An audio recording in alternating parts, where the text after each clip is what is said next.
మన రికార్డును మనం ప్రచారం చేసుకోగానే ప్రపంచంలో కనీసం 1000కి పైగా భాషలు ఉన్నటువంటి దేశం మనదే. ఇందులో ప్రధానమైనటువంటి భాషలు పక్కన పెడితే వివిధ రకాలైనటువంటి గిరిజన భాషలు కావచ్చు, అలాగే కొన్ని సామాజిక వర్గాలకి సపరేట్ భాషలు ఉన్నాయి. వాటిని మనం ప్రొజెక్ట్ చేసుకోలేదు.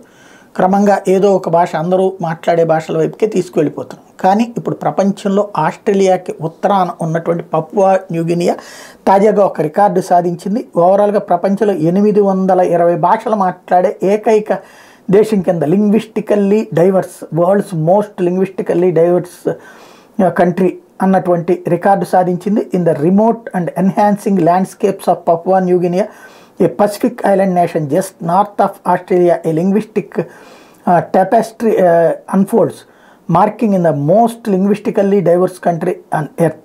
The linguistic mosaic of Papua New Guinea is rooted in its ancient history. The first human settlers arrived some 40,000 years ago, bringing with them the so-called Papuan languages.